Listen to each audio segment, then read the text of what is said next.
اعلیٰ حضرت بریلوی فرمایا غم تازہ کرنے کے لیے کربلا بیان کرنا حرام ہے. ادھروں تیر چلے آتے, ادھروں تیر چلے آ, ادھروں تیر چلے. اعلیٰ حضرت فرمایا غم تازہ کرنے کے لیے کربلا بیان کرنا حرام ہے. اور آل بیت کی مظلومیت بیان کرنا کہ وہ کر کچھ نہیں سکتے تھے, یہ اس طرح بیان کرنا آل بیت کی شان, یہ بھی حرام ہے. بس ایک کوئی گل ہے جیڑی امام زین العابدین دیاں بیڑیاں ویکھ کے تے ہتھ کڑیاں ویکھ کے انہیں رویا بندہ, آپ نے اشارہ کیتا بیڑیاں بھی ٹوٹ گئیاں, ہتھ کڑیاں بھی ٹوٹ گئیاں.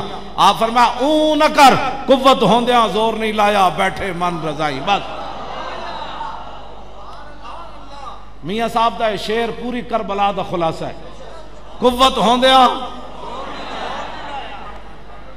کیوں جی, کی خیال ہے؟ حضرت خواجہ سلطان الہند جدو پرتھوی راج دے تالاب دے کنارے بیٹھے تھے, اتھے بت کھڑا سی ایک بت.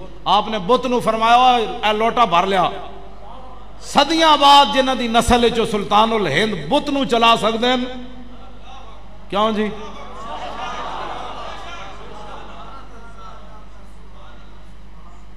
خاک ہو کر خاک میں مل جا, خاک تجھ پر اے فرات.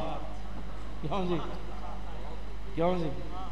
حضرت سائی توکل شاہ امبالوی مسیتی دے وچ بہ کے سامنے جناب شاتوت دا درخت تے آپ نے مثال دیتی, فرمایا جنت وچ ایک درخت ہونا ہے جڑا ایڈا وڈا ہونا ہے, 500 سال جنتی اتے تھلے چڑھے گا تے پھر پھل توڑے گا.